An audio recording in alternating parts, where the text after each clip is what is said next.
YouTube, it's ZapdosTCG here and welcome back to another TCG video on my channel. On this channel you get daily Pokemon TCG uploads, so be sure to hit that subscribe button if you're new so you get more daily uploads. We are making our way to 50,000 subscribers, so I couldn't be any happier about it. So today we're going to be checking out the Knoxville results. We're going to be checking out what the meta share was, what happened during conversion rate to day 2, and we're going to be checking out the top 16 deck list over at LimitlessTCG.com. So with that being said, if you guys are enjoying the content, let me know by rocking the hell out of the like button. And without further ado, here are the results, actually the meta share results for day 1. As you can see, Charizard being the most popular deck, no surprise there, it's a very solid, consistent deck in the meta. But what surprises me most is that Roaring Moon has a 13.8% meta share over in day 1. So a whole lot of people are playing Roaring Moon right now. It is finding its space in the meta, and that's actually super nice. And most of these lists, I think like 80% of these Roaring Moon lists are actually Ross Cotton's exact 60. So Ross Cotton making a statement here that he knows how to make decks, that's for sure, and the deck is working miracles.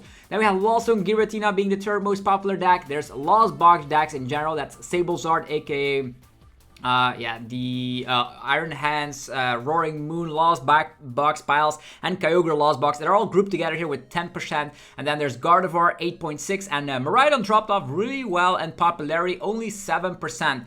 That's actually pretty interesting. Yeah, of course, having a terrible matchup against Charizard is not great, but against Roaring Moon as well, it can be pretty tricky. But Miraidon does have great things going into Lost Box as well as Gardevoir. So there are merits there to have turn 1 Iron Hands off.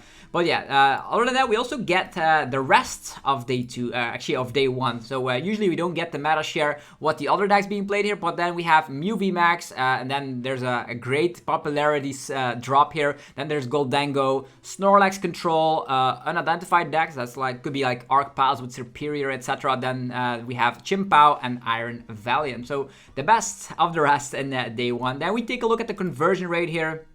We see that Miraidon flopped, which means it's not even on the charts anymore. We do see Roaring Moon's conversion rate is crazy. That's 1 out of every 5 decks you come across on day 2 is actually Roaring Moon. So Roaring Moon being the most represented deck, best conversion rate, going all the way into day 2. It's insane. Then there's Lost-Zone Giratina, always a very great pick for every regional out there, and it is showcasing being the most, second most popular deck over in day 2 at the Knoxville Regionals. And then there is Charizard, Lost Boxes, Gardevoir, and Mew VMAX.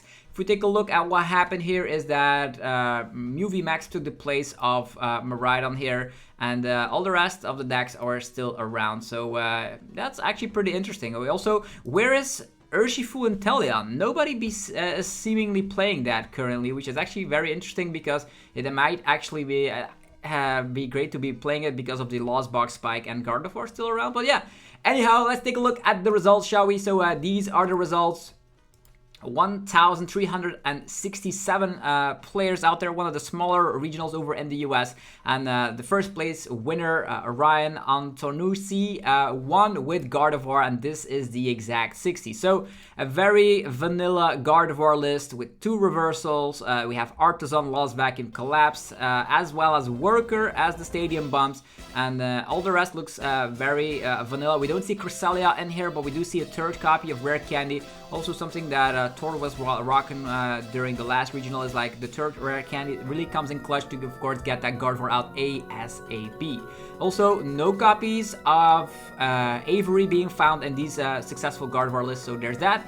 Then we have Aiden Cuss with Lost Box. So let's take a quick look at how this Lost Box looks like. This is Lost Box with Kyogre, so very similar to the 60 that Azul piloted. It might actually be, no, it's a little bit different still, but very similar indeed. With the Mawile thrown in here, you can of course win games with Tempting Trap.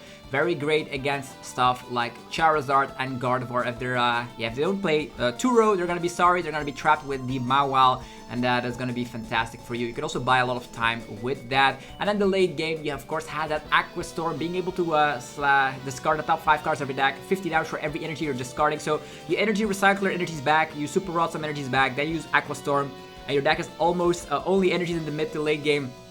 But of course, you're piloting correctly when you just make sure your deck is empty too, which means of colorless, Pokestop, your deck is empty, then you shuffle energy with energy recycler, and boom, Aqua Storm can take so many prize cards. It's kind of ridiculous. So an homage to the Turbo Lost Zone box deck of back in the day. Only one Lost Vacuum there, but you do have 2 Forest Seal Stones, and the targets for them are Pidgeot V, which can shuffle itself back in deck, and Dragonite V, which can also pack a punch with that 250 damage output. So only one Sableye in here makes me a little bit scared, because sometimes when you go for flower selecting, you say like in the beginning, you say like Sableye colors, and it's like I want to get into the game, but I need Sableye, so I probably would go to 2 copies of Sableye, but that's about it. This list looks pretty good. Then we have Ian Robb with Lost Zone Giratina. Here we have it, Lost Zone Giratina. It is always around at the top tables. It has been winning a lot of regionals lately. This time around it did not win, but we do see here that this is going to be the version with 2 Pokegear, as we've come to learn that is very good. And also the extra Avery in this list, not only does it work in the late game for some additional consistency, it also is really crippling against decks, for instance Mew VMAX and Gardevoir, so you can cripple their board with a well-timed Avery. So only 3 copies of Path to the Peak. Can they get away with it? Who knows? But I'm a big fan of like 4 copies of Path in the Lost Zone Giratina deck. But yeah, there's Jose Marzan, if I pronounce it correctly, from Puerto Rico. Roaring Moon. And look at this Roaring Moon list. It's playing 4 Pokemon Catcher. Oh man. YOLO flips are coming, man. 4 Pokemon Catcher here, 4 Trekking Shoe, 4 VIP Pass, 4 everything, like lots of 4-offs here. 3 Research, 2 Soda, and a Palpat, so 1 Mew EX. So this is a very YOLO build with like, oh, I have Pokemon Catcher, I can target something instantly, and they actually got into top 4 with that, so that's pretty damn interesting. 2 copies of Forest Sealstone, 4 Pokestop, that's actually pretty damn good indeed. What do we see here? Raymond Long with Gardevoir. It's another Gardevoir list. This is playing the Cresselia, but not a lot has changed. They still have 4 outs to the stadiums, and they only play 2 Rare Candy, and then they have option to for the Cresselia. So lots of people are still fan of the Zacian V in here. This list is actually playing 2 Counter Catcher and 1 Boss. As we all know, Gardevoir does fall behind in the early phase of the game, then you can Counter Catcher your way to victory. So more Gardevoir. Then Tyler Matthews. Iron Valiant Entei. It's been a while since we've seen a list like this. It's cool to see the inclusion of the Moltres in this exact 60, which is able to actually pack a punch with the Inferno Wings. If you actually have some damage on it, you can knock out weak HP Pokemon. Think about Comfey, think about Charmander, Pidgey, etc. So that's actually pretty nice with the Moltres. There's Iron Valiant, which can circle around. There's only 3 copies of Iron Valiant in here, and I'm not a big fan of that. I usually want to be going for the 4 because you can actually cheese people. Maybe this list just wants to go second and just wants to go a turn 1 Yoga Loop. I could get that, but cutting a deck and Iron Valiant is not the thing I would be doing personally. You want to have 4 because sometimes when you have all 4 of them in deck, you can just donk people on the very first turn without the opponent even drawing a card, which is crazy indeed. So what would you cut for the additional Iron Valiant? I don't know, but the list other than that does look pretty good. There's Serena in here. You don't see Serena all that much because there's more EX Pokemon than V Pokemon, but it's still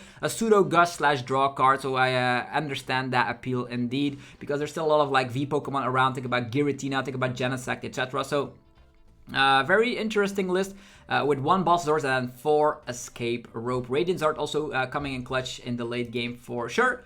Alright, then we have 7 play with Kamal Crooks Valdez, another Roaring Moon, and this is, look at that, the successful rate of, look at that, played by almost everyone out there, Roscon 60, so not a lot to say about the 60. It is good, it is doing wonders. We have the Emergency Jelly, we have, of course, the Forest Sealstone working together with the Moltres. There's a couple of research to protect yourself against Ionos as well, and there's Judge, there's Iono, this exact Roscon 60, so has been seeing a lot of success lately. We have Jackson Ford with Lawson Giratina.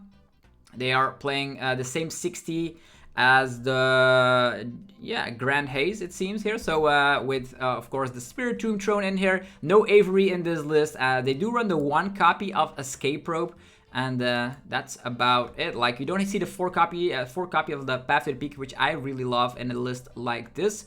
So yeah, also Giratina, not something spicy, something we've seen before. Azul GG here, 9th place with Lost Box, and this is actually something similar we've seen before, using the Mawile with the Tempting Trap, having access to the Dragonite for some big damage output, and Kyogre. This is Lost Box Kyogre, Turbo Lost Box of back in the day, and this is playing 2 copies of Lost Vacuum, so you can get that Mirage Gate activated as quickly as possible. Also an Echoing Horn snuck into this list, which definitely helps out. If you want to like go for an Aqua Storm, you can Echoing Horn something on the bench and boom, go crazy. So solid list indeed. Now we have JW Kriwall with Roaring Moon, and it is also a little bit different. This is actually playing 2 copies of Pokemon Catcher in here. So based upon Ross Cotton's list, but they added in Pokemon Catchers on top of it, because Pokemon Catchers wins games. The gusting is just so good. I wonder why nobody's playing like the Baby Mew with Cross Switchers. That's something I always play in my Roaring Moon, but yeah. Roaring Moon seeing success, 11th place with Mikhail Genshiro, if I pronounce it correctly, with Lost Box, Sablezard. Sablezard out here, no Drapion in this list. They opted to go for the Spiritomb instead, which definitely works miracles because most of the Mew lists are DTE builds. And we do see in that top 8, not a single Mew VMAX, which is a statement that people were prepared. Lots of Spiritomb. I have seen so many Spiritombs in these lists that makes Mew VMAX not very welcome over in Knoxville. This is the classic Sablezard list as we've come to know. Clara for the late game with your Charizard. You can of course power it up with the Raihan and Mirage Gate and the double Turbo Energy. They are also packaged in here, so you can respond to that Iron Hands coming on the first turn or the second turn of the game, depending on where you're going first or second. So you can respond to that. And there's the TM Devolution, which actually works miracles against stuff like the Charizard matchup. So there is that. Also 2 vacuums in here for the additional outs to put more cards in that Lost Zone. So Sablezard, so lots of Lost Boxes it seems. They have been performing quite well. Azaya Chivel with Charizard, classic Arvanzard, 4 copies of Arvan.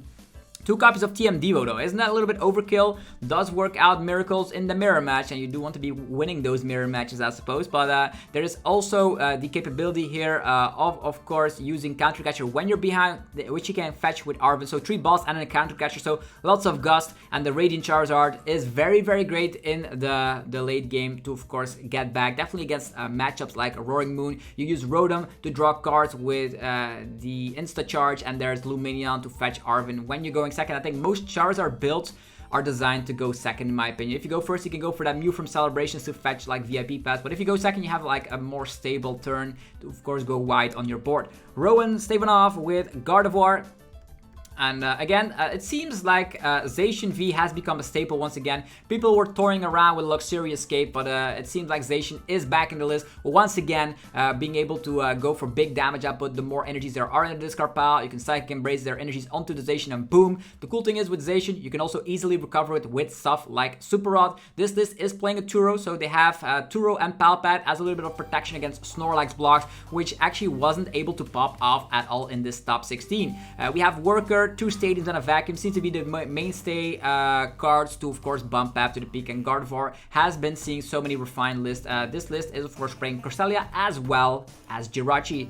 Then there is Edwin Arolo with another Gardevoir list. Let's see what this Gardevoir list is rocking. Again, Zacian. So if you can combine all the successful lists here, we see they are playing, this actually is playing 5 stadium out. So 2 stadiums, a Lost Vacuum and 2 Worker. They aren't going for that Professor Research as the additional aggressive dig to find resources. And other than that is the same that we've seen before from Gardevoir.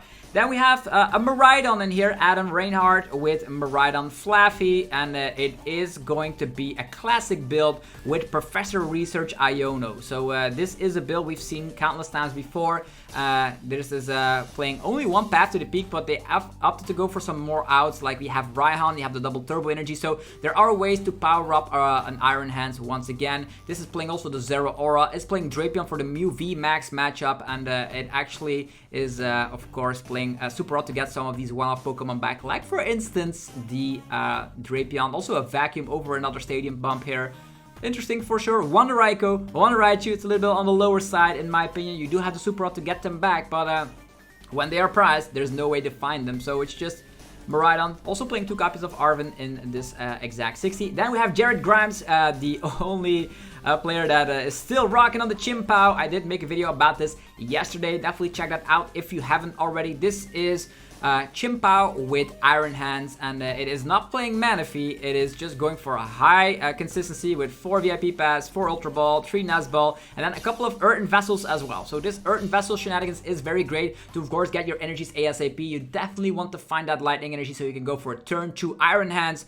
And this is a list that actually still plays Cross Switcher, even though it does not play Cologne, which boggles my mind a little bit. I don't know why they weren't like able to snuck in like 1 Cologne, because if you're playing Cross Switcher, you go all the way to go with that. Maybe it's actually maybe better to play like Escape Rope and maybe Counter Catcher and then snuck in something else from the cards. But yeah, it is what it is. Very solid list, top 16, very great performance by Jared Grimes. He has been playing like Chimpao ever since its release, and has been stuck into it forever, and he'll be glad because after rotation it actually becomes way better once again.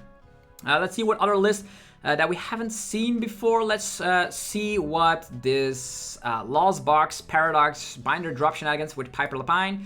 Let's see, it is with the super effective glasses. Magnus also played this over in Liverpool, so very similar 60 I would say. And yeah, of course with your Tropius you're gonna have answers against Roaring Moon and Charizard. And definitely with super effective glasses, times 3 weakness is kind of crazy. You have Iron Hands, you have Roaring Moon, so you have a little bit of everything. This Lost Box pile. Now that I think about this, Lost Box pile actually was not playing Manaphy, so that's kind of interesting. What else is kind of interesting? I want to see the Roaring Moons here, if they're all playing Ross Cotton 60. Yeah, there's a little bit more of the same with research builds. Jesse Parker, also research builds. Everybody's playing their research builds. That's kind of interesting. Yeah, more research builds from the Roaring Moon. Lots of Roaring Moon success, it seems. And they're all research builds, and some of them snuck in the Pokemon catchers. That's actually kind of crazy. Kevin Kruger with the Peony Miraidon build, so Turbo Miraidon as it is called, with Iron Hands, and it is solid 60s with EXP share. We've seen that as well. Peony builds, very scary because those get out the attack off with Iron Hands. Then we have LDF, Little Dark Fury with Gold Bango top 32. This list is actually something we've seen from Japan. In Japan, they actually were playing with a 1-1 Milotic. This actually is playing Cologne. Props to that. I love Cologne in here, definitely, because Cologne, Cross Switch, and Greninja go hand in hand for sure. So congratulations, Matthew Wood. Then another top 32 for Chimpao. Let's see what this Chimpao. This is a classic build. 4 Cross Switches and Cologne in here. And other than that, they have like 4 of everything. 4 Nazball, 4 VIP, 4 Ultra Ball. Yeah, this seems a very solid 3 3P barrel. Yo, you want to be drawing cards, will ya? So they added the room for more B-barrel action. That is kind of interesting. Any other lists that are worth taking a look at? Let's see here, this list. Oh, whoa, this is something funny for sure. They're playing a lightning energy in here as well. So they're playing a Raikou, so they can actually respond with Raikou onto stuff like something like a Pidgeot or something. You can respond to the Palkia V-Stars as well. So it is playing Raikou. And that's actually a low maintenance attacker. You can attach an E-switch to attack with a low maintenance Raikou. So instead of going for 2 Moltres, they actually opted to go for a Raikou in here. That's kind of, you don't see that very often, that's for sure. And also some water energies in here for the Greninja, but no canceling Cologne. 2 Pokemon catchers though, that's kind of crazy. Alex Crackler with Urshi Intel, also something we need to take a look at. Urshi Intel is playing the Passimian with the Throwing Coach. You don't see that every single day. That actually allows you to go for some bigger G-Max rapid flows than you might expect. So interesting for sure. Other than that, we have the classic story with Inteleon helping out with the Double Gunner, Medicham for some Yoga Looping, Radiant Alakazam to move around some damage counters, and there is a Drapion in here for the Mew VMAX matchup. Is it enough? I think Spiritomb is way better, but since most of these Mew lists are actually playing a couple of Fusion Energies for the Genesect drop power, it does make sense that Drapion is a little bit better positioned. Landon Caitlor also playing Arceus. Arceus Regigigas is slowly but steadily the most played way of playing Arceus in this kind of format, with the full face guard as well, because with Paths around you no longer have an ability, so you have a very tanky Pokemon for sure. With V-Guard and full face guard and Chair and Scare shenanigans, it is Arceus at its best. Let's go a little bit. Reagan Retzlaff, also Chimpao.